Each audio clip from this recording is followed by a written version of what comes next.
Good afternoon, everyone. My name is McKinnon McDonald, and I am currently a city councilor in the city of Pendleton and a member of the League of Oregon Cities Board of Directors. I wanted to welcome you to this afternoon's breakout session, Connecting the Dots, Collaborating Across Systems to Improve Behavioral Health Access, which is being sponsored and presented by Regents Blue Cross Blue Shield of Oregon. First, I would like to introduce our moderator, Michelle Izumizaki, MPH Program Manager with Regents Blue Cross Blue Shield of Oregon.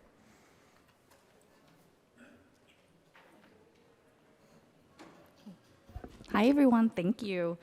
My name is Michelle Izumizaki, and I'm Policy Manager at Regents Health Policy Center. It's based out of Portland. At the Health Policy Center, we promote collaboration with subject matter experts throughout the healthcare industry, inform policies, and develop solutions by partnering with policy makers, healthcare stakeholders, and community leaders. We're also focused on ensuring that our policies and approaches are centered in equity. I'm thrilled to be here today to talk about one of Regents Health Policy Center's core objective areas, behavioral health, and specifically behavioral health access for youth and adolescents. And now please allow me to introduce the first of our panelists, Dr. Franz, who's going to kick off our session with some brief remarks about the current state of adolescent behavioral health care and his role at Regents in helping to address some of their needs. Dr. Franz?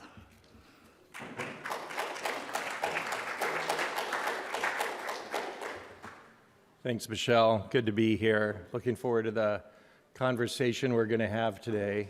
And we really do want it to be a discussion with the audience. We'll have some panel responses after my brief presentation, but then we really want to engage you in some question and answer and good discussion. I'm our Executive Medical Director of Behavioral Health at Regents, and I'm also a practicing child psychiatrist, so I find that my clinical work really informs my work at the health plan and vice versa, and I'll probably be providing some insights today based off both of those experiences that I currently have the privilege to do. So I'm going to give kind of a call to action on the behavioral health emergency that we're currently experiencing with adolescents. I give a broad overview of that from a national and state perspective. And then I'm going to offer some opportunities and specifically just talk about the Regents' strategic approach to trying to address this challenge that we find ourselves under. It really is just one way to approach the strategy, and I want to acknowledge, first of all, that we're a commercial health plan and a Medicare Advantage health plan. We don't have a Medicaid line of business right now, so our strategy is somewhat different than perhaps if we were engaged with the Medicaid population, and someday we may be, but just wanted to put it contextually in that framework for you. So, I imagine many of you have heard about this, but the Surgeon General recently declared the nation is in a behavioral health emergency in regards to our adolescents' health. The American Academy of Pediatrics has also joined in with this call to action, as has the American Academy of Child and Adolescent Psychiatry. I have some pretty disturbing statistics to start out with, and some are on this, but the ones I'm going to reference are specific to the CDC, the Center for Disease Control, does a survey of 17,000 high school students every 2 years. So it's a pretty robust survey with some statistical significance. And the numbers are incredibly disturbing. And I'm going to focus on girls because that's where our biggest crisis is, but I'll talk a little bit about some of the other populations. 56% of our high school girls report that they are persistently sad or hopeless. 30% are seriously contemplating suicide. It's about 1 in 3. 18% report sexual abuse in the last year, and 13% have attempted suicide in the past year. That's the state of our girls. That's the national situation with our girls. Our boys don't fare much better. And when you talk about the LGBTQ plus population or our minority population, it's actually significantly worse. So that gives some context for why the Surgeon General and those various national associations have called. We are truly called to do something about this. So why do we find ourselves in this situation? Yeah, I'll talk about COVID. It's really important. but it starts before COVID. It goes back, I'd say at least to the early 2000s, maybe around 2007 with the advent of the smartphone, followed shortly by social media as those apps became more prominent, Instagram and everything else that came after that. And that led to significant exposure to social bullying, cyberbullying as we call it, as well as very unrealistic images of, say, body size that is really unattainable. And various things like this created a dynamic where our youth really began to struggle with some of the behavioral health issues. Then we had COVID, and we know COVID brought on even increased behavioral health issues. We conservatively see a 40% increase in anxiety and depression among the broader population. I think that grossly underestimates the actual increase we've seen, especially in our adolescents. With COVID, kids, of course, were pulled out of school. Major milestones like graduation, the prom, extracurricular activities, let alone missing the academics and the socialization that takes place on a daily basis, really threw the kids' lives in disarray. And then we have some, contemporary issues. And believe it or not, and I was surprised by this, the number one concern of kids nationally right now is gun violence. That tops the list. And then there's global warming. If you've talked to an adolescent lately, they do have a foreshortened sense of their future. And I think that plays in very largely into one of the reasons they're in such distress. Our political division, everyone knows about it, doesn't matter what side you're on. We have daily examples of the dysfunction in our governmental structures, especially nationally. And we've seen a significant prevalence in gender identity issues. The DSM-5 calls it gender dysphoria. That word doesn't work for everyone, but increase prevalence of kids looking for gender-affirming care. And that can be a political hot wire, but it's a significant issue that's arisen just in the last few years as well. So a few other statistics, one of them I already talked about on there, but unfortunately, even if you have a behavioral condition, major depression, 60% of the folks aren't even going to get treatment. So we're not getting people connected to care, and that's going to be a focus of a lot of the rest of my remarks. 50% of people age 12 and older have used at least one illicit substance. Cannabis continues to be the substance that has increased usage, likely related to legalization and cultural changes as far as what's thought about cannabis. There's some good news here. Outside of that, generally, adolescent usage of substances has actually decreased over the past few years, especially alcohol, but also other substances. So that's not all bad news. And then shine a light on the LGBTQ plus population, 14% of those folks surveyed said that they miss some school because they just don't feel safe there. So I'll just read this to you, it's short. Recently, a Regents member was searching for mental health counseling for their 17-year-old daughter who was struggling with depression. They'd called at least 38 therapists in their home area with no luck. Fortunately, they eventually got connected with one of our care managers who was able to assist and match the team to a local provider to take them. I imagine that pretty much everyone in this room, either yourself or someone in your family, is struggling with a behavioral health condition. And my bet is that you've likely gone on your health plan's provider directory website looking for a behavioral health provider and had a pretty awful experience. It's kind of what this leads to. You get a list of people based off your zip code, and you start calling, and you may not even know what an LCSW is versus an LMFT versus a psychologist or a psychiatrist, and you don't know who to call. Of them, maybe 3 people call you back out of 50, and the ones that do say, sorry, I'm not taking patients. I mean, that's, I think, a pretty common experience in our world right now. We're trying to do some things about that, and I'm going to talk about that as well. But it's a challenge. It's really frustrating. So a little bit about maybe bringing this more to Oregon and the state of our state in regards to behavioral health. So Mental Health America is a nonprofit organization that does some analysis and surveys of behavioral health resources, both prevalence and access to treatment. They update these yearly. And in recent years, Oregon ranks dead last or close to last in regards to the prevalence or the need, the demand for behavioral health services versus the supply and the ability to connect members to services. So 50 to 51 in the country is generally where we are. A lot of that is actually driven by our higher prevalences. That's especially where we have a lot of work to do, and we don't know exactly why, but Oregon does tend to have higher mental health and substance use disorder needs. Briefly, that last week of March, that fateful last week of March of 2020, I imagine many of you can go back there. Our healthcare system really turned on a dime, and in some ways was pretty resilient in that we went from really 100% face-to-face visits in the physical health medical world and maybe 98% in-person visits in the behavioral health world to 100% telehealth in a week. I mean, it was remarkable. And so in a lot of ways, it provided a lot of opportunities. And even now, 50% of all behavioral health appointments, at least at Regents, and this is pretty consistent with national data, but 50%, maybe even up to 60%, are done via telehealth or virtually. And that's stable. That looks like that's going to hold across time. On the medical side, on the physical health side, that's dropped down to around 20% and kind of still going down.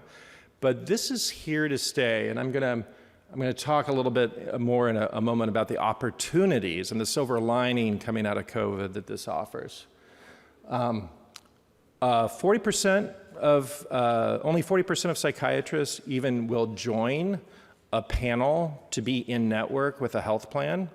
And that's a national statistic because part of it's just market forces. Psychiatrists can get enough business by people paying out of pocket. Unfortunately, it creates a lot of health inequity issues because there's only a certain subset of the population that can afford to pay out of pocket.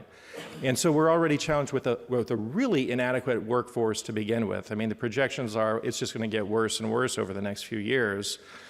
And then you have a workforce that won't even engage in insurance. And on the therapist side, it's about 70%. Only 70% of therapists will actually contract with insurance.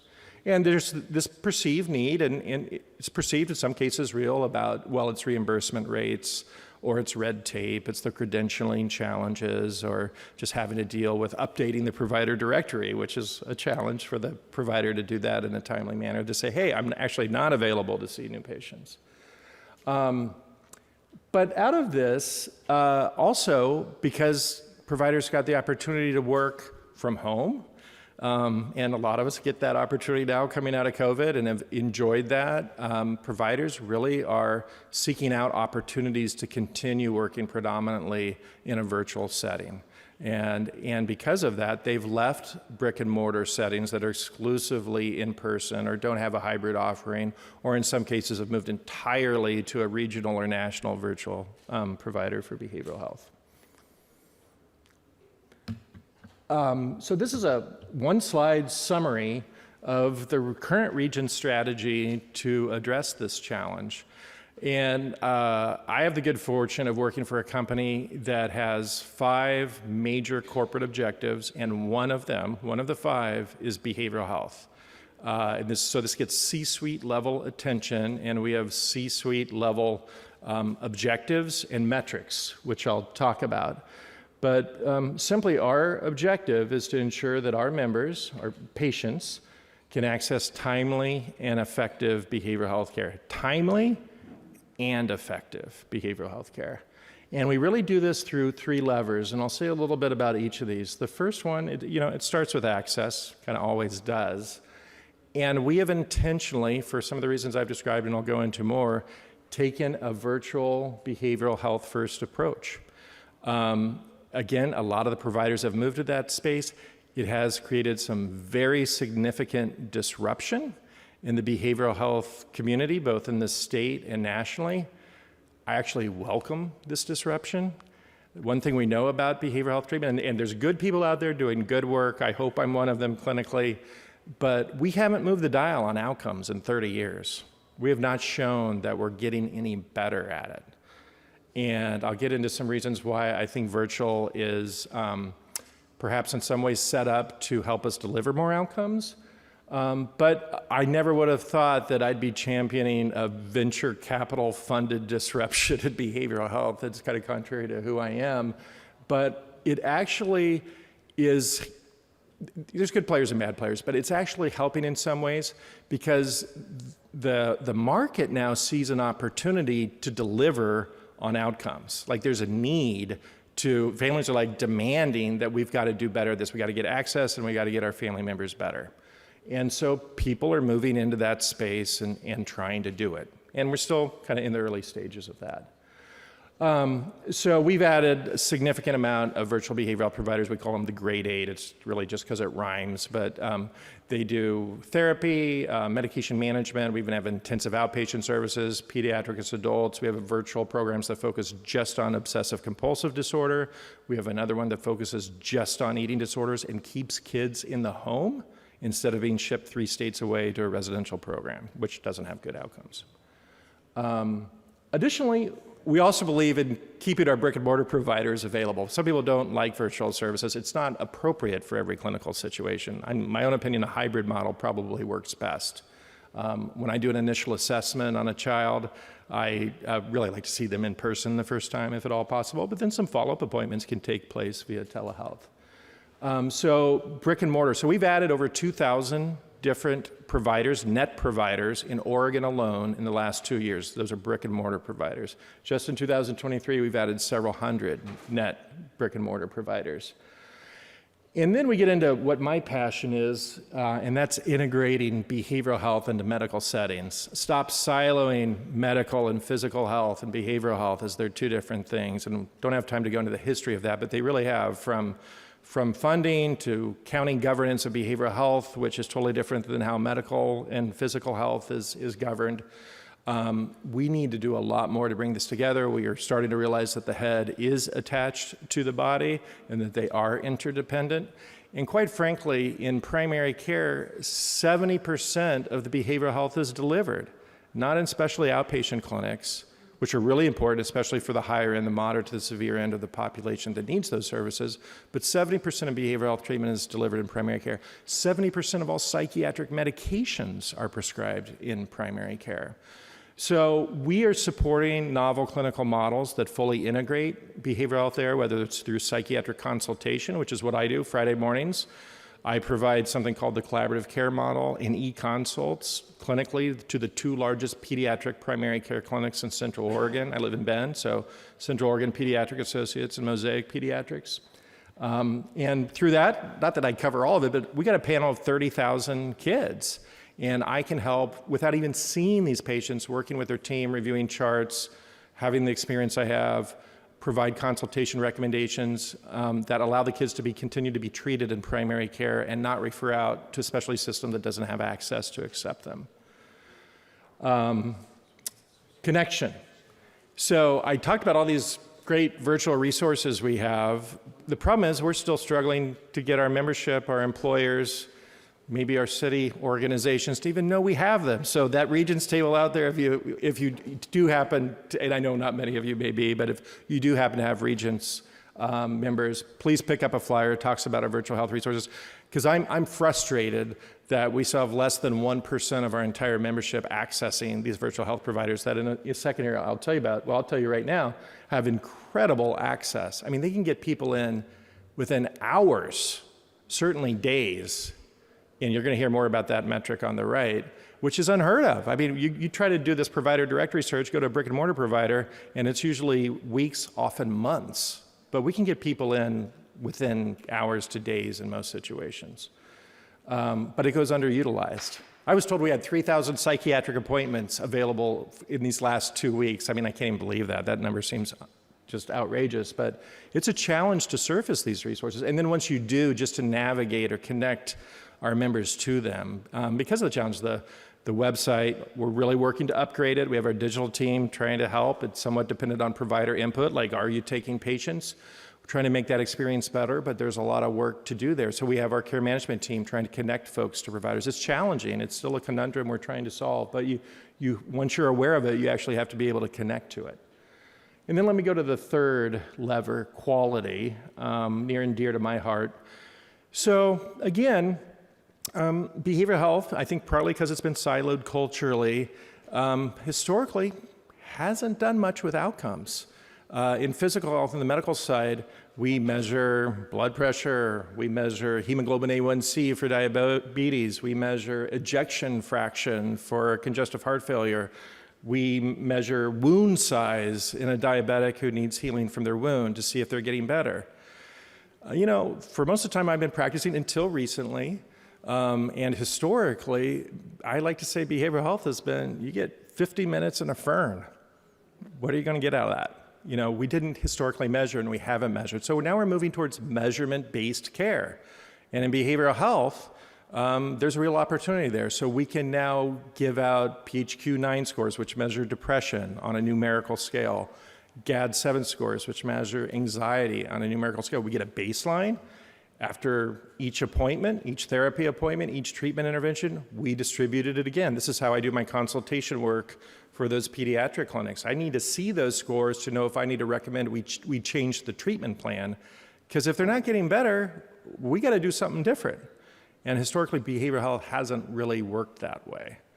And that's also where virtual has some advantages, because guess what? They're interacting on digital platforms, websites, apps that collect this data at every appointment and can generate analysis and feedback to the health plan. And that moves me into what that allows for, and that's alternative payment methodologies, probably a wonky health plan term, but it really means moving away from fee-for-service, where we pay for widgets, where we pay for a 90837 60-minute psychotherapy appointment.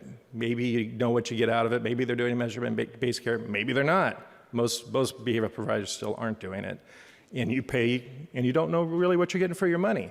So now we can move to APMs, or alternative payment methodologies, that does pay, hey, if you get that depression and anxiety into remission, you're going to get a bonus payment or a share of the cost savings, and it could be significantly more than the fee-for-service you would have gotten, but you got to prove that you made a difference, or that you decreased emergency department visits, or that you decreased inpatient hospitalizations because you're treating someone effectively at an outpatient level of care. So that's where we're headed. We're baby steps. This takes time, but I spend my time at the health plan working on these kind of things. All that leads to the two metrics that we are tracking this year, and I'm happy to say we're doing well on both. We've met our targets for both, but the first one is increasing the portion of members with behavioral health that have evidence of care. So about 20 to 22% of our members have a behavioral health claim, meaning we have some evidence that we paid for a service attached to behavioral health diagnosis. Just over 50% of those members at the beginning of the year had any evidence that they got any treatment after that, right? Remember that 60% of kids with major depression don't get treatment? Well, that's about what we were seeing. So we said, let's increase that. We said 15%. Well, we're at about 19% this year. And guess where we're closing the gap? Mostly in primary care is where people are getting that treatment. And then ensure members have timely access to care. We did just narrow this metric to focus on those, quote, grade 8 virtual providers, because again, we could track it because they report on it because of that electronic interface we have with them. And our target was 85% of our members would get an appointment within 2 days, 48 hours of their request for an appointment. 85% was our target. We're at about 92% using those folks. So happy to report some success there. Just a little bit about our, at the bottom it's talked about community and advocacy. We have a foundation, the Regents Foundation, and done quite a bit of investment. I'd say it's been the primary focus of their work for the past several years.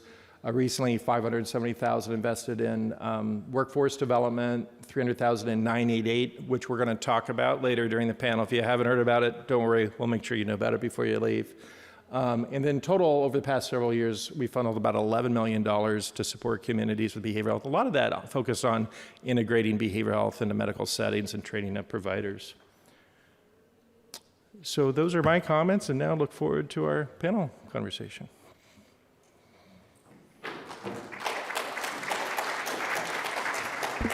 Thank you, Dr. Franz. And I'm really thrilled to introduce our 3 additional panelists who are graciously agreed to join us for a discussion today to provide their insight and expertise on the challenges adolescents and their families face when confronted with mild and extreme behavioral health concerns. Can our three panelists come up, please?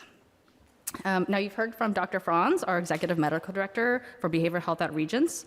As you've probably noticed, Dr. Franz is a board-certified child and adolescent and adult psychiatrist who has worked in a variety of clinical, administrative leadership positions, regionally and nationally. With us, we have Charlie Conrad, our Oregon State Representative for District 12, Eastern Lane County. His career experience includes 24 years of working in public administration and is a volunteer member of various public advisory committees, including the Lane County Planning Commission. Kelly McKnight is the CEO of Options Counseling and Family Services. Kelly has been with Options Counseling and Family Services for 29 years. Kelly started her career at Options as a home and community-based provider for families referred through child welfare. She also serves on the Willamette Health Council Finance Committee and is a board member of the Tri-County Behavioral Health Providers Association. Kelly is also an adjunct professor at Portland State University and Chemeketa Community College. Martin Rafferty is the CEO of Youth Era. Martin started a nonprofit to help Oregon youth navigate and improve services for needs such as mental health, crisis counseling, education, and foster care. His life story was celebrated by Bill and Melinda Gates Foundation, which highlighted Rafferty as one of the 8 global changemakers. Youth Era is recognized both nationally and across the globe as leading expert in effective youth-driven response to instances of school violence. Please join me in welcoming these panelists to our talk today.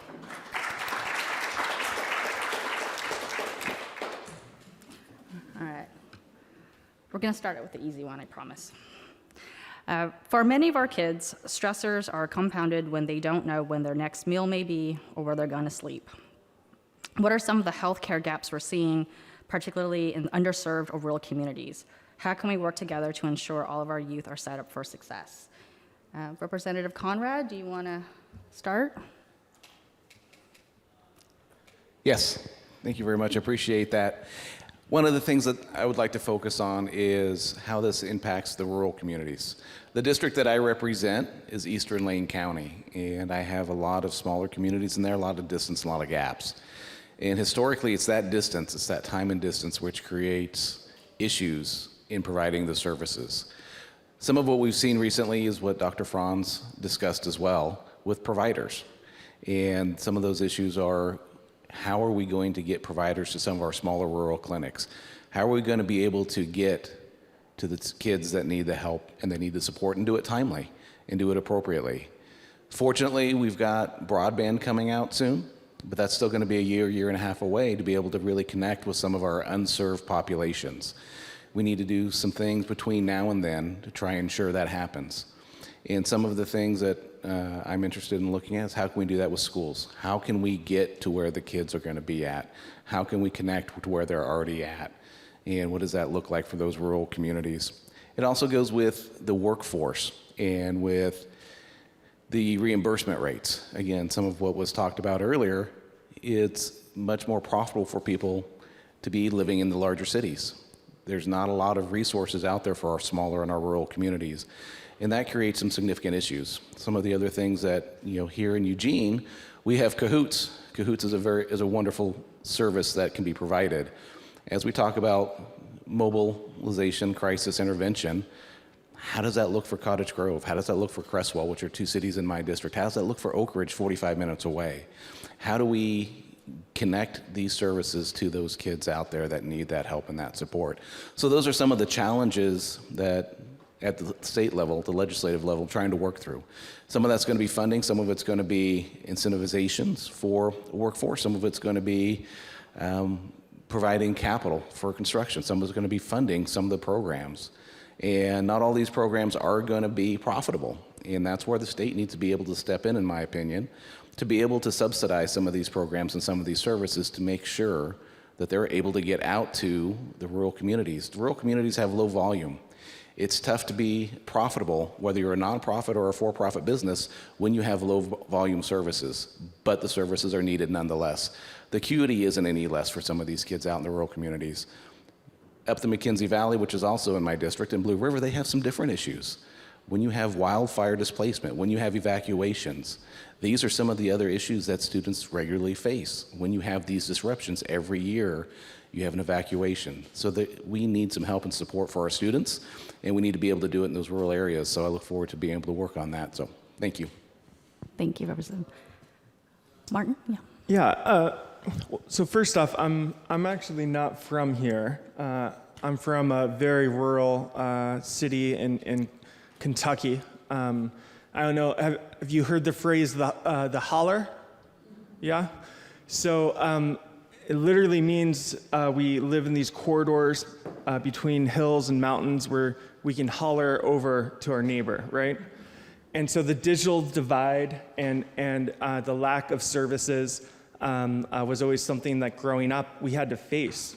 And it was weird when I got adopted here in Oregon by a social worker. She took me home. I'm not supposed to do that, but she did. I'm glad she did. Something weird happened when we rolled out a system called Wraparound, where we have a drop-in center in Coos, which is very rural.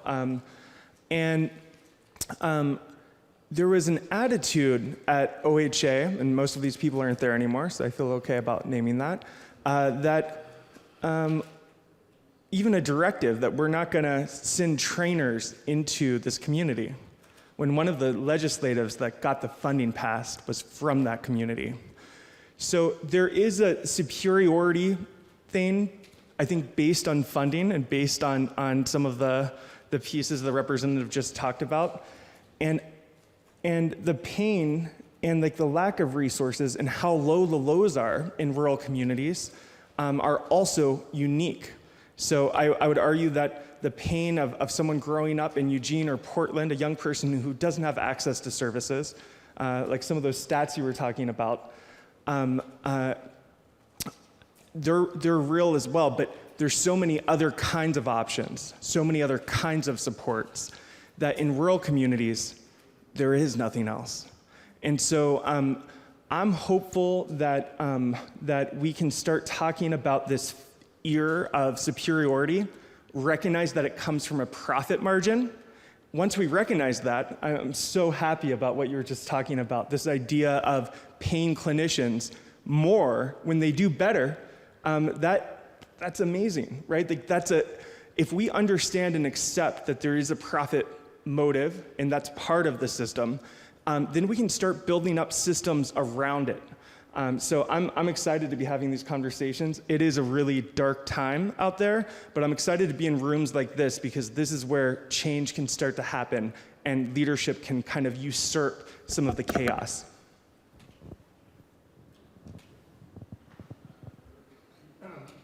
Just want to chime in on the focus on rural, which I neglected in my comments, and I'm so glad you're bringing that up. And, the virtual forward approach really has some health inequity issues with our rural and frontier areas right now. The representative referenced funds that are going to broadband, and I know at a federal level, state level, we're looking to rectify that so that our rural populations have equal access to the new healthcare system that is upon us since COVID, right? The road used to be the way to the office before 2020. Now it's the internet. And there is a lot of inequity currently in regards to who can access. And in fact, if you look at that, people that are accessing telehealth services are largely from urban or close to urban areas and not in the frontier or rural areas, which the virtual system promises to help, right? Eventually, it could be a great solution. People don't have to drive 2 hours to get to a clinic, but we've got to get them connected to that highway to get on the internet first. Thank you. During the presentation, Dr. Franz, we talked about the challenge of access, getting appointments, knowing that there is a possibility that it could be days, weeks, months even to get a child into receiving care. What can friends or family members do to support them? How do we support them? Martin, do you want to start? Sure, yeah. And that one of the scary stats that I saw that you put up there was, 4 months, you get in to see a therapist, and what's the one thing we always tell youth or families or friends when they're going to their first therapy appointment? You go, it might not work out, it might not be a connection. Don't give up, try and find someone else. But when the trying to find someone else takes 4 months, it's not gonna work. And so a lot of the work that Youth Era does is in something we call peer support. Congress last year, SAMHSA last year, was looking at how could we mobilize the layman to do some of these mental health approaches. And so we developed a program called Uplift that was studied by Oxford University, and it had amazing results, reduction of as-needed anxiety medications, which if you look at the UK and you think about the amount of Adderall we're giving to our kids, it's reflective of in the UK of how much Xanax that they're giving out to their kids. It's a big thing. But we really believe that there are protocols that we can teach high school students, parents, on what to do for when something doesn't work out. I have a little sister with FAS, and 3 nights ago, we were considering taking her into the hospital because she was having a very violent episode. We call Cahoots. My mom lives on River Road. Cahoots don't come out there. We had no idea, right? They have a contract with the city. And so sometimes the last defense are our friends, family. And there are many protocols out there, many training mechanisms. At Youth Era, we're teaching naturalized peer support, how to spot despair in your friends and then what to do about it. And most of the time, what to do about it is seeking adult intervention and getting help.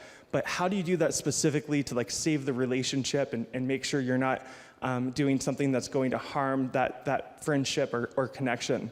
And so thinking about peer support and thinking about how we can mobilize families in rural cities and in big cities, how can we teach everyone how to spot this? And I think one of the good things that COVID brought us was an understanding that we need that. The mental health is not something that 1 in 5 people face. It's something that we all need to work on every day.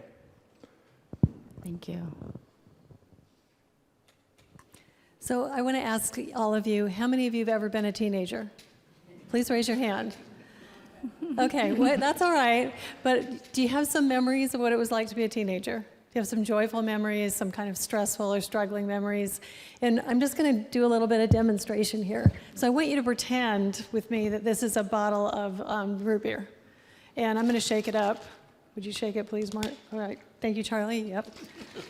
Martin? Yes. Oh, good job. All right. Dr. Franz, please. Okay. Who would like to open this if it was a bottle of root beer? Anybody? All right. So here's the thing, though.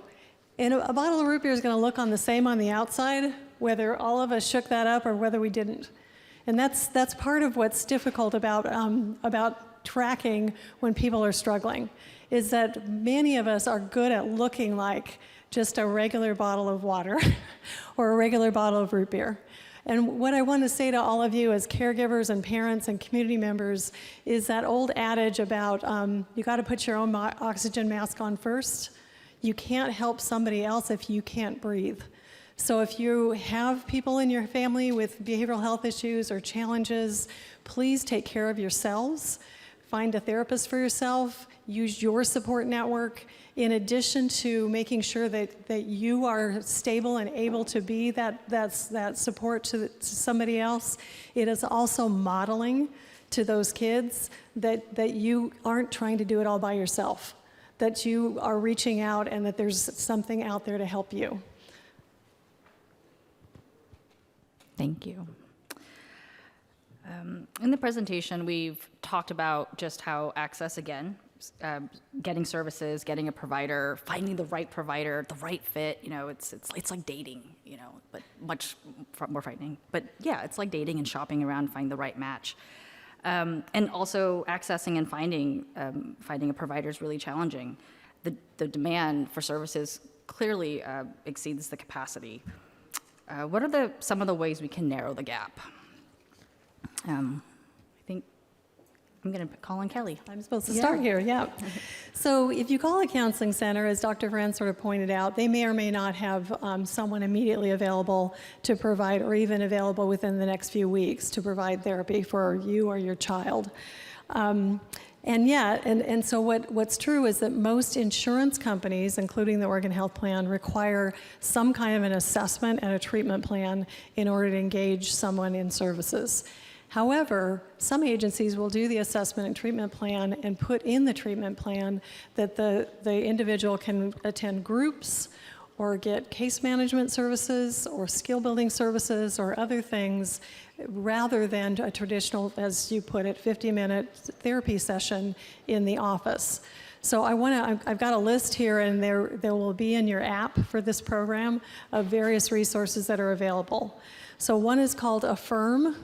It's an evidence-based group for LGBTQ plus youth. The agency I work for is the only one in the state of Oregon and only a handful of any in the entire country that is offering this. And it reduces adolescent depression, suicidality, and increases confidence and skills for LGBTQ youth. Well, cognitive behavioral therapy and dialectical behavioral therapy, big fancy words, but we have groups for teens that specifically help them with skill building and managing distressing events or distressing challenges in their lives. There's school-based opportunities.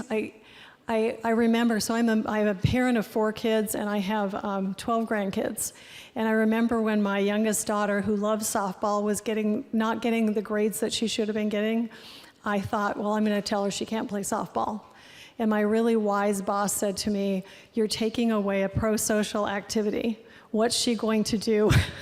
And who's she going to hang out with if she's not playing softball? So really investigate what's actually available in your communities that tap into those kids' interests and give them a reason to get up in the morning that they're excited about, and also a positive peer group. Let's see, the whole state has an independent living program. This is for kids that are aging out of foster care. So you can imagine when you were a teenager, because you all verified that you were once a teenager, that someone helped you navigate the college system or a career system and various things. Well, kids that are aging out of foster care may not have that. And ILP, or independent living, is available through referrals from child welfare to help kids to get involved in a career, to get an apartment, to complete financial aid forms, all the various things that are sort of required for people that are transitioning from living in a family to living on their own. We also offer something called KEEP. It is an evidence-based group for foster parents and kinship parents. So some of you may know grandparents or aunts and uncles that are raising a niece or nephew or grandchild, and also for adoptive parents. And it is one of the things that happens with KEEP, and Oregon started this. Remember when for a while we were having foster kids in hotels? Any of you recall that? So they started this because foster parents were quitting. And we couldn't recruit enough foster parents for the children that needed them. And what they do with KEEP at the beginning of the group is they identify a particular foster child in the home who's got some challenging behaviors, and they ask the foster parent to tick the boxes off of all the difficult behaviors. So it could be biting, spitting, skipping school, wetting the bed. And then every week, in addition to the group, the KEEP facilitator contacts the foster parent and says how many of these behaviors are continuing. And over the course of the groups, those behaviors level off. So that kid gets to stay in that foster home more stably, and the foster parent also stays in the system and continues to provide that support. And then there's also just groups for parents and caregivers that are targeted for different age ranges. We offer those at Options and many, many other clinics and libraries and other places. So encourage you to look for resources for yourselves as well. Thank you, Kelly. You actually bring us to a great transition about narrowing the gap. Is there a place where the state can step in and help? Representative Conrad, can you share some of your insights and priorities regarding youth and mental health access for the upcoming 2024 session? Yeah, I appreciate that. 2 of the committees that I'm on the Judiciary Committee, and I'm also on the Behavioral Healthcare Committee. And I'm fortunate to be on both of those. I was a police officer in Springfield for 14 years, so I have a little bit of experience on what it's like the first time you knock on a door and you come across a family or a kid that needs some help and that they need some assistance. Being on both of those committees, there is a bit of overlap with youth and with substance use disorder treatment, behavioral health treatment throughout the state. One of the things that is the current conversation that many of you guys are involved in, it's Measure 110. And what are we going to do with Measure 110? There are a number of recent polls out there, particularly coming from Portland, about complete repeal. There are some IPs out there that are looking at various stages of partial repeals, depending on what's going to be palatable and what can actually work through and go through the building. And with that, I want, and most of the people that I talk to in the conversation that I'm in, the money needs to keep flowing. The marijuana tax money needs to keep flowing to the behavioral health system. It needs to keep flowing to mental health and treatment. And that's good. That is a strong support that we have a funding stream. What happens on the criminalization side, I don't know what's going to happen with that. There are a number of different opinions, a number of different options with that. So that is one way that we can continue to try and fill the gap, at least put some money into that system. The other things that we have that overlap on my two committees, the aid and assist population. A lot of times that doesn't necessarily touch the youth side of it, but it is certainly something that we need to work through. Those folks that have been deemed unable to aid and assist in their court cases. These are the adult population that get returned back to our communities. If we don't help these folks, if we don't work through our system, both on the adult and the juvenile side, we're going to have some difficult times ahead of us. We already have a number of issues socially that we are working through. And to be able to handle that aid and assist population is going to take a lot of work, both on the legislative side, but also at the local level, to have conversations with the voters, to have conversations with the resources in the communities. So that's another area that we're actively looking through and working in. The workforce issue that's been talked about quite a bit is something that is also we are working through. Incentivization for workforce, how does that look like?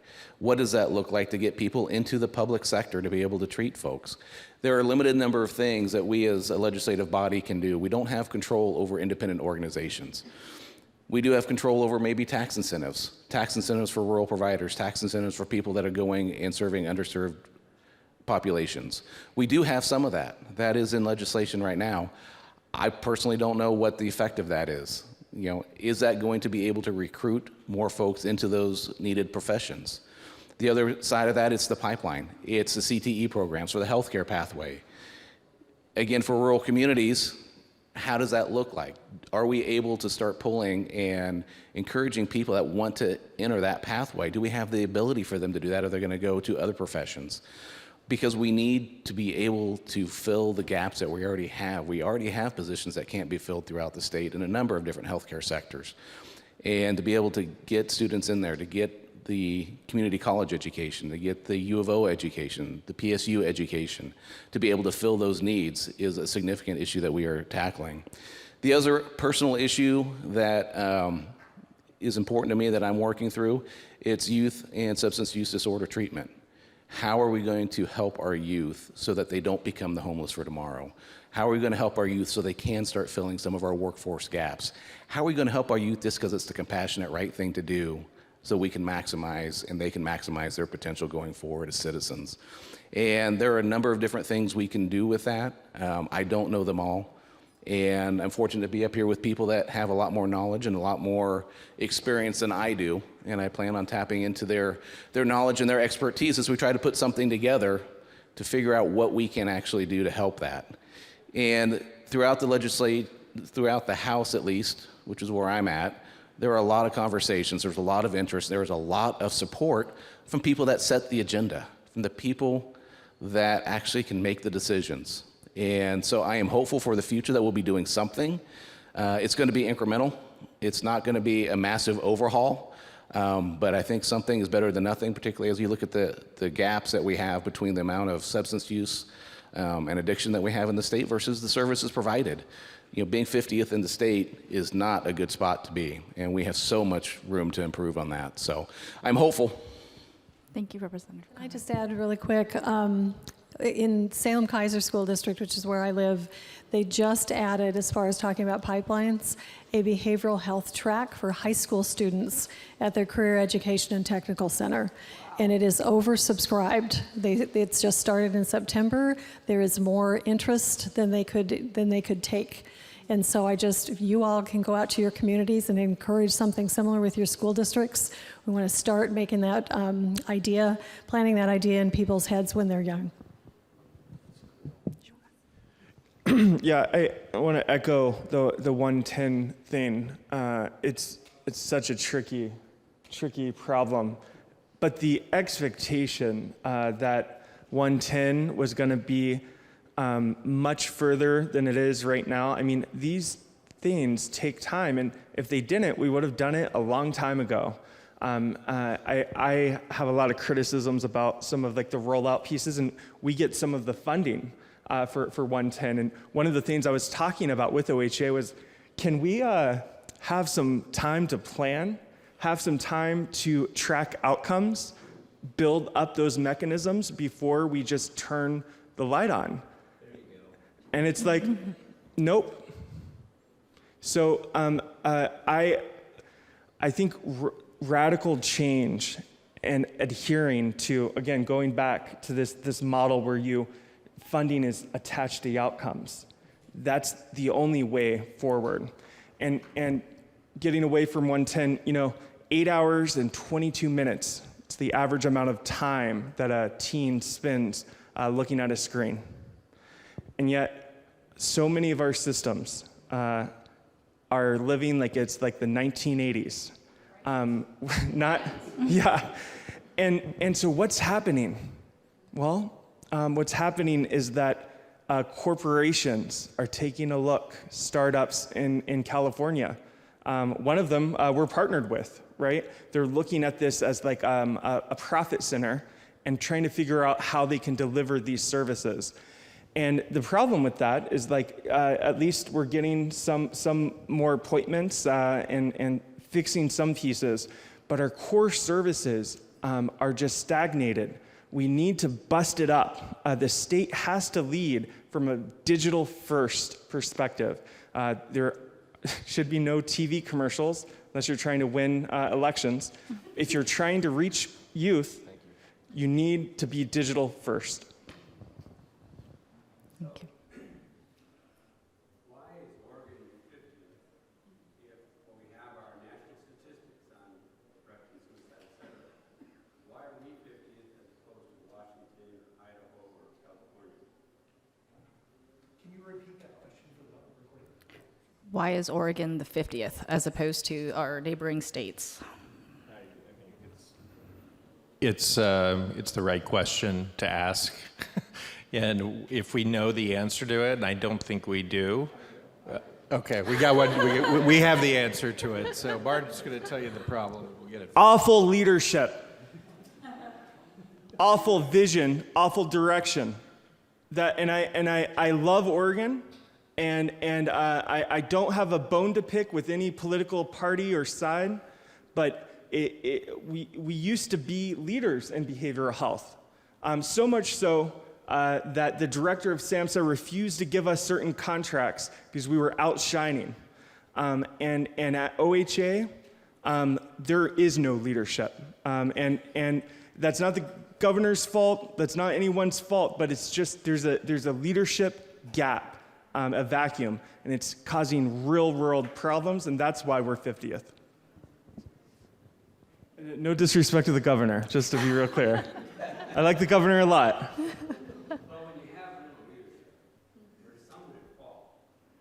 Yeah, so sure. And you can take a look at, the sitting president for issues that are happening now, or you can look back at the last president, right? It's not so much that one person or one entity is responsible for this, but as a whole, our leadership is failing us.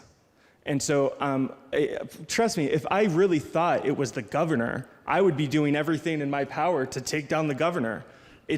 We all honestly know that that's not the case. There needs to be massive overhauls. We need to be focusing on outcomes first, on every level.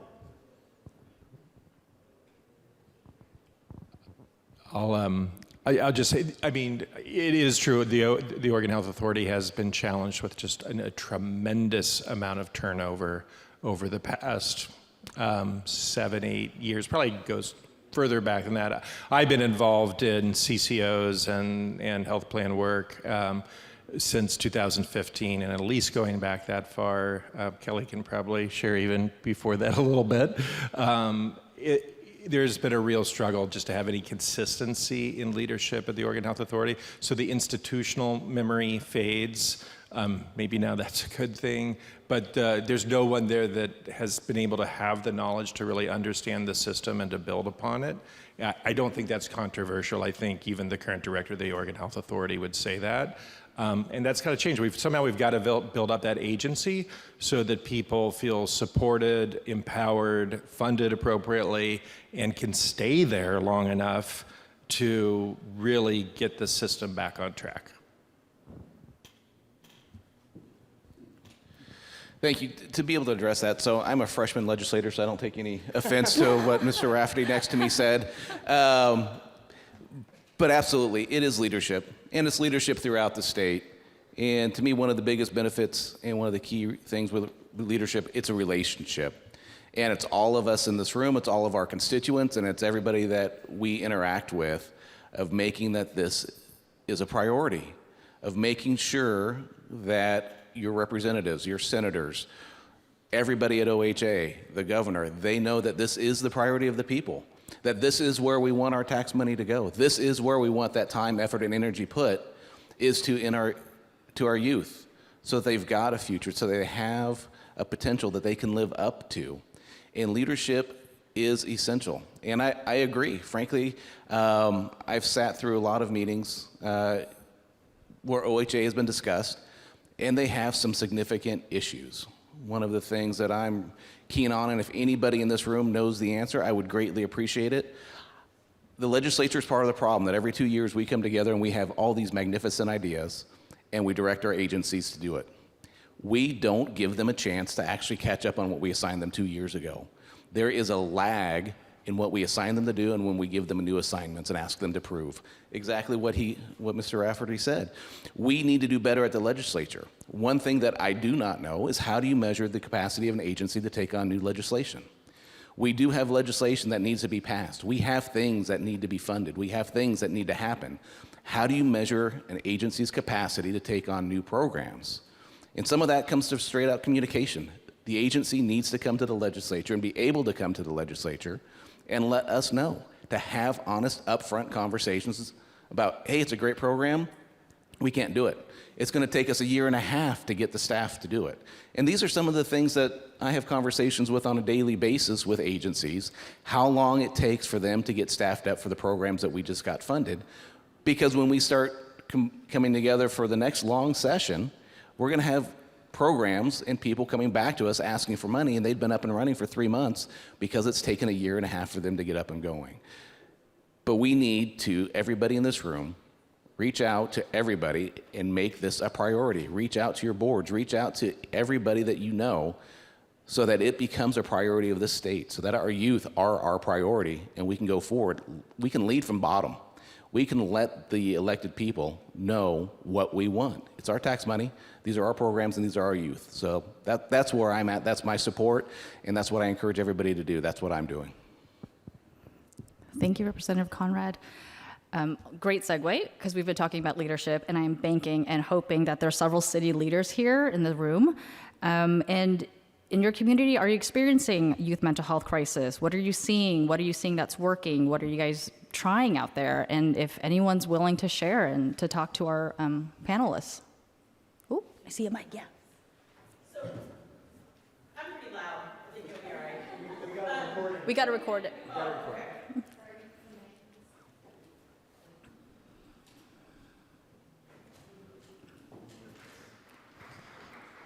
My name is Catherine Osborne, Redmond, Oregon, and we've been talking to everyone who will listen to us trying to deal with behavioral health, especially youth addiction. I believe I even talked to Regent in an elevator. So when I say we're calling and we're texting, we're not kidding. We have a medical district with land under urban development. We have dollars, we have land, and we cannot attract the for-profit and non-profit facilitators. So we are having the conversations. We are talking to the people. We do have the land. We do have the money. Now what do we do? Does anyone there have a suggestion because it's working when it comes to having the assets in place. It's not working for having the people come to the table.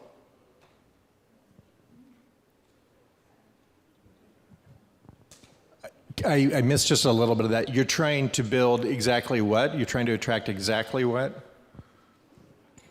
The facilities to provide the treatment. We know there's a little bit of a situation with not being allowed to have over 16 beds for treatment facilities for mental health and drug addiction, but we can't even attract the partners to have the conversation. And we have land and we have money, but you have to get people to come to your rural town and build. Yeah, boy. We're not the only ones. Yeah, I definitely don't have the answer here. And I want to turn it to Representative Conrad too, because I know this is something he's working to figure out from a policy level. How do we get, especially kids who have substance use disorders specifically, into appropriate treatment programs? And some, just to be clear, some can be facility-based, and there probably is a need for some facility-based treatment for substance use disorder. I don't think that is an outlandish thing to say, but I think we also still have a lot of opportunity to do a better job at treating kids in the community and just build up the resources to support kids staying at home, staying in the community, and getting those needs met as well. My thought is it probably comes back to this market supply and demand basic economics. And I mean, what is the dollar amount that is going to be needed by your organization, by your city, to gather to support an entity to say, oh, that's enough, now we'll come? I don't know. It sounds like you haven't hit that, but I know that there are market influences, and a lot of it is to do on supply and demand and where providers want to be. Do providers want to be in facilities, or do they want to be working from home remotely, virtually, providing outpatient care? Those are just guesses. I'm just going to add, I was at the CCO conference last week in Salem, and a coalition of folks from Eastern Oregon, so probably 6 or 8 counties, put some money together and did a marketing campaign on social media and radio and all over the place to attract people, to show them how lovely it is to live there, and to attract professionals to their communities. It's not something I've done, but I was very, very impressed with the work that they did, and Redmond's a nice place to live. So I wonder if there's some, I'm sorry, I don't have names, except for one of the presenters' names was Pat. Maybe that's helpful. But they did a great job with an outside company of creating a marketing campaign to get professionals to their communities.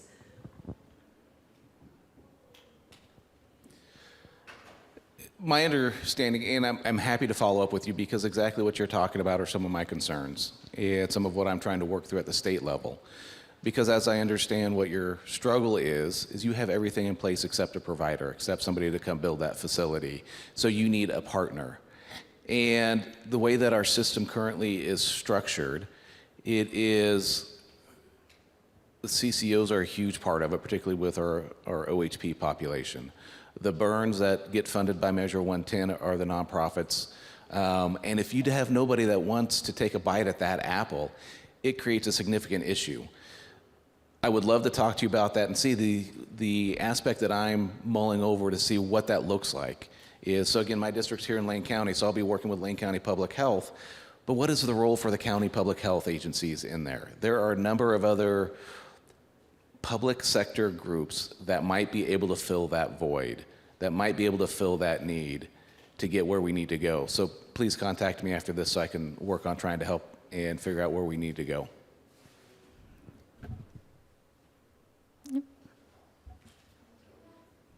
She's coming, I swear.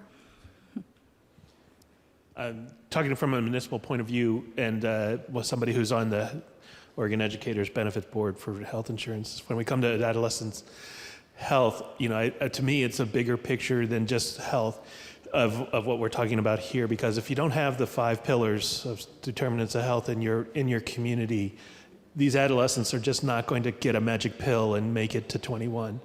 Access to safe shelter, access to safe streets, access to food, are critical to doing this. It's not going to just get done in what we're talking about here. So it's a larger picture, and I'm not asking a question, I'm just pointing it out, that it all has to integrate. And I came here because it was called Connecting the Dots, and I was kind of looking forward to that. In your first slide, with the circle of all the different stressors that kids are feeling, is kind of, addresses that, but then we kind of left and went down this path here, which is cool. I learned a lot today. But, it all has to come together. We have to connect all these dots if we're really going to help our youth make it and to be successful adults. Done. If I can just, a quick comment and reply to that, and I appreciate that, and it's very important to look at the whole spectrum of care that we need for our youth and their overall health. And one of the things that I'll mention is that in Springfield, they just opened up a youth detox center called Caitlin's House. They opened in July. They've had 7 people enter the program. Only 2 have completed. The other 5 went back to the streets to continue using drugs. As we go through and we start looking at the system of care for youth, how do we get them motivated to go in there? What tools, what levers do we have to be able to get them into the treatment? We have, and in Eugene, there are a number of youth that are just on the streets that don't have the parents, don't have that social support.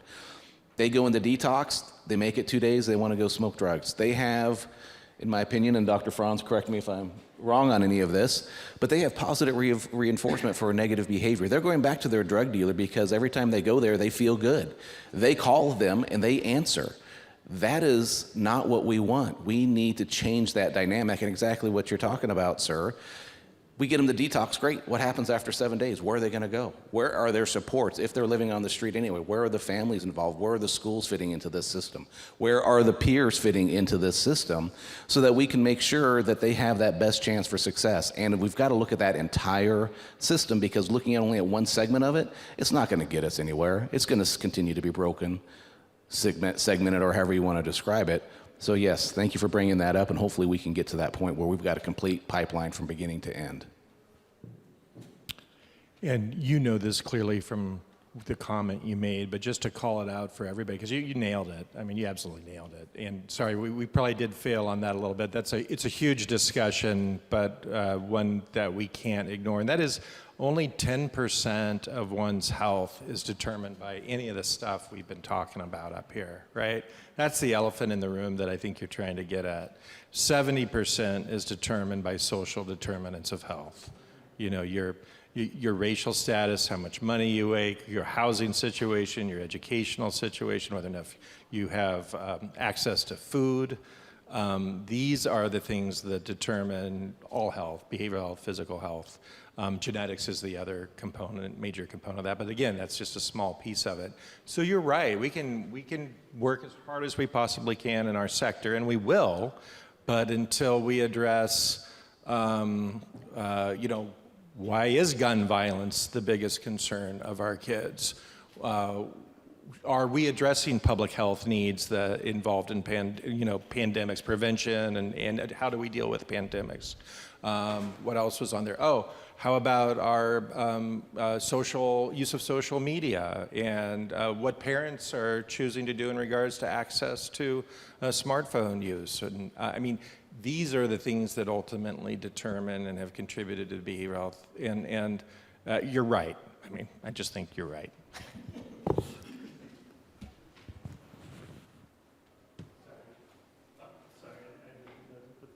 Just one quick follow-up, and that's because I'm an 11-year school board member. A sad story is that the valedictorian for Tualatin High School last year, it was like March, she did an interview on Coin, and she said her goal for the year was to make it to graduation without a school shooting. Mm-hmm. That's the valedictorian, right? Somebody who's got support. Just a quick note that one of the studies that is done at the national level with South Dakota, North Dakota, and Alaska, for mainly around Native Americans and low-income students, is that we did a lot of studies where you try to correlate graduation success rates around that, and what it comes down to is the only one that really worked, that actually came up with a correlation rate that is valid, is the number of influential adults that a student put down on a card in their lives, and the magic number was 4, right? Students who had 4 had a 98% chance of successful graduation, right? And that everything else was less than that, right? But if you have those successful adults, and understanding that is really the metric of where we're getting to and getting our kids to success. Thank you. And I just want to, so that's one of the positive youth development 40 protective assets, 40 developmental assets. So anyone who does youth programming, we use that as a core on every program we build. How are we getting those assets, right? And so this study was looking at like, okay, what's the difference? Part of what the study was looking at. What's the difference between a low-income youth and a youth who comes from a family that's high income? And one of them isn't just having adults who believe in you, it's the adults who do believe in you open doors for you when it's time to open those doors. And so talking about like connecting the dots, the work that we do at Youth Era, I think, it comes from Governor Kitzhaber's story he told all the time, and I love this story. And it's that there was a man who was 76, came to the hospital 3 or 4 times a month, every month of the summer, because he was overheating. And we were paying every summer hundreds of thousands of dollars for his treatment, is what Kitzhaber said. I don't know if that's yeah. Why aren't we buying him a $300 air conditioner, right? And so the concept of like, and Kelly Davis with Mental Health America once said, she said, it's not enough to build to do suicide prevention. You have to actually plant a seed of hope where youth have a future that they can look forward to. And so it's even more than the basics. It's like, what do you get when you go and do drugs with your friends? You're getting other things just besides the drug. You're getting community. For some youth, you're getting safe family, right? People that they're shooting up with are safer than like their stepfather. That was my story. I didn't shoot up, but it was dangerous for me to be at home, right? And so enabling folks like our peer support specialists, like this is what we do. They do whatever is necessary to try and get the youth into a better place. And it doesn't stop at a therapy session. It doesn't stop at making sure that they're getting in school. But what are they excited about? What are they reaching towards? All of that's connecting the dots. But we have to like agree as leadership, like we're gonna go there. And it's sad because I don't think prevention is even something that we all agree on when we're looking at resource allocation. And I think the moment that changes is the moment that we get rapidly better if we can agree on prevention. Because earlier you were talking about a few nights on the street. There's science about if you can stop a youth from spending more than 15 nights on the street, you can help them prevent drug addiction and all of these pieces. Because some of the problem, our solutions might be like, once a youth has this kind of social circle in a city, maybe you need to bring them to a new city because that is how entangled that they get. So prevention is a lot cheaper, but it's hard because we don't all agree that prevention is something that we want to support. There's no billing code for it. Thank you. We have more. Oh, yeah. Go ahead. Hi. I have 2 kind of fold question comments. First is my small rural community in Florence just had a big conversation about another subject, but it involved behavioral health. And I was totally flabbergasted at, and I'm going to throw generational stereotypes out there, the generational stereotype of mental health. And it was heartbreaking to hear community members totally talking about behavioral health, mental health issues, and as in it's that problem, and not empowering people to make change and to make those connections and dots no matter your age. And so I feel like we're kind of all on the same page in this room because we're talking about behavioral health. We're all kind of on that. But there's people who are not on that page and really vilify and make that really an issue. And I think that we as leadership need to say, hey, this is not an appropriate conversation and we need to use, I don't even know the correct words. I try and say, instead of a mental health issue, I try and say behavioral health issue. And I don't even know if that's correct because it sounds better and it's more encompassing of a whole bunch of different things on the spectrum of things.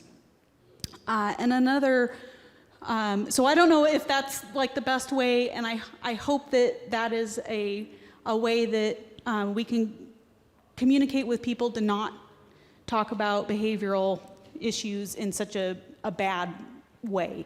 We can use it to empower.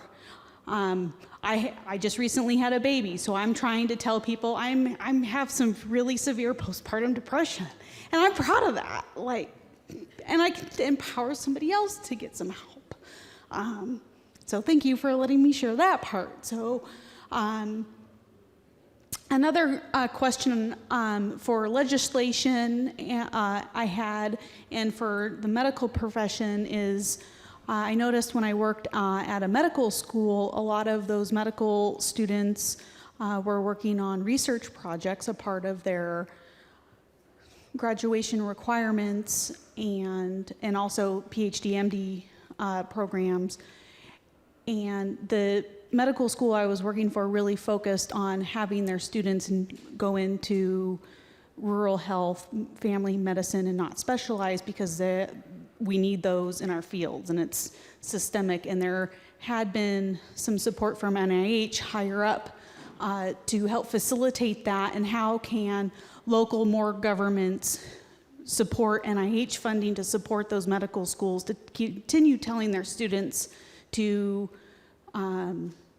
focus their education and also research on the youth health, rural connections, digital connections, and more novel ways of looking at behavioral health in communities.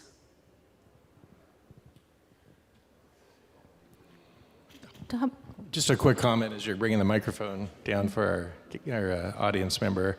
Thank you for sharing all that. We're all leaders in here, and I think, one comment, sometimes I think we've come further than we did during COVID in regards to stigma for behavioral health. I think a silver lining of COVID is almost no family has been untouched by behavioral health. And so when I hear this, I'm still kind of surprised that they must be in denial, because I know the people that are saying that. I mean, I could analyze this and say they can't tolerate it, so they're projecting their discomfort by calling these folks bad, but I won't go there. I mean, it's just, it is amazing that there's still people that would really shine that much stigma on something that's so ubiquitous, right? I mean, statistics now are like 1/3 of people have a diagnosable behavioral health condition, and they just haven't been identified. And so I call on us, like you just did, bravely, to share your story. And you're struggling with postpartum depression. I've struggled with depression and anxiety at various times throughout my life. I've sought treatment. I have something probably more common. I have a history of a speaking phobia, and I took 20 milligrams of propranolol prescribed before I got up there to talk today. And yeah, and hey, guess what? It works great. So I think we need to get out there and talk about this and show some leadership and further destigmatize. The reason, I mean, this is one of the only issues that red and blue agree upon, right? It's because no family at the state level or at the federal level in Congress has been untouched, Republican or Democrat. And so that's about the only bipartisan legislation that's going on these days. So again, I think you remind me that we still have a long ways to go, but let's be brave. Yeah, so I think that what we're seeing is like bullying around this issue has gone down dramatically, and so it might be like the incoming, generation. But I think it is a prejudice, and I think this is one of those things where it's like we need to when it gets called out like that, we need to shame right back. And not shame the people, but shame the antiquated ideas. Like, that's not true. Like, don't you have an uncle Don't you have a brother? Like, what do you mean? What are you doing? And again, not shame the person. Cancel culture and all of this anxiety that we put on people. You better do exactly what we expect of you, or else you're going to be a social outcast. That's not working either. And so really it's about like, we identify the behavior and like we shame the behavior, not the person, especially when it's like oppressive. But I do think that the worst part of COVID, as far as the mental health system feeling the impact, hasn't happened yet. I think we haven't seen how it's going to transform all of it. But at the very least, our youth are being bullied less. We have a marketing thing at Youth Area that we say when we're teaching youth organizations how to outreach to youth. Stop marketing to youth and start thinking about marketing to their 10 closest social circle. And if you do that, you remove stigma from the equation. I'm in recovery for alcoholism and addiction to drugs. I had a call from a citizen the other day who asked me what I thought was the biggest issue facing our community, and I shared with them the homelessness, which I shared I feel is tied primarily to mental health and addiction, and the condition of the kids in our schools, those two things. So this whole conversation is really near and dear to my heart because I think it's ripping apart our community. And it's so frustrating to me because I feel like it's just been a massive failure on the part of the state, who has historically managed those two areas for society in Oregon. I was part of the planning process for this conference, and they asked me what the joint meeting for the mayors and city managers should be this morning, and my recommendation was that we bring the director of the Oregon Health Authority forward and ask them, what's the frickin' plan? And what I hear is they don't have a plan. And now that's probably not true, but it's so frustrating to hear that we're the 50th in the nation, and I don't hear hope. I came here hoping that there was hope. I do hear that there's a little hope. I think that that we're learning more about this. We're becoming more accepting that there's a problem, and we're talking about it more, which I think is great. But it seems like it's a huge problem that we're not doing enough to get out in front of. And what I heard you say to us was that we as cities and leaders in our city, we need to be communicating to the leaders of our state that this is a priority. And right now, the League of Oregon Cities is advocating for committee members to set priorities for advocacy in the coming session. And I would hope that what might come out of that is that Oregon cities would set as a priority this issue of mental health and addiction going into the next session. Thank you. Thank you. I appreciate you saying that. One of the things I would like to leave you with a little bit of hope. And the little bit of hope that I will leave you with is here in about 3 weeks, I'm going to be convening a Youth SUD Summit where I'm bringing one of the people that's committed is Ebony Clark. She's head of behavioral health for Oregon Health Authority. There are going to be a number of other researchers, some other folks up and down the spectrum of providing care, caseworkers, administrators, and the purpose of that is to come up with something tangible that in the 2025 session we can introduce legislation that is actually going to start improving the system. It might be incremental at first, but that's what we're doing. And I will tell you that the amount of support, the positive response that I've received from all state agencies, from electeds, and from people in this field has been enormous. And so the little bit of hope that I will leave you with is that at the legislative level, at the state level, it is recognized that it is an issue, and it's recognized that it needs to be addressed, and there are people that want to do that. And so it's a matter of getting a coordinated effort so that we can build that plan that you're talking about. And I'm hopeful that we'll be able to get on that right page. So hopefully there's a little hope there for you. Oh, okay. Yeah, we should do it? Okay. Well, I want to thank our panelists for taking the time today to be with us. Thank you. Yeah. Let's just do it now. Let's see. Regents posted some resources on the conference app, and also Dr. Franz mentioned there's resources at our booth. So if you have not visited our Regents booth, I recommend you do so. Even if you don't have Regents, we still name some BH resources, the virtual resources that Dr. Franz had mentioned listed on there as well. Thank you for allowing us to be here today, and I'm going to hand it back to McKinnon. I'll make this short and sweet as you're headed to your next session. On behalf of the Board of Directors, we just wanted to thank the panelists for their presentation today and for the community members participating in the conversation. Please take a moment to provide us with feedback in the app on the session where you can access those resources. You can do it by clicking on the session in the conference app and then clicking the feedback button. I just did it for a session that I was in earlier today. If you don't see the feedback button, add the session to your conference agenda. There's a little check mark next to the session that you can do that and it will show up so you have access to all the resources.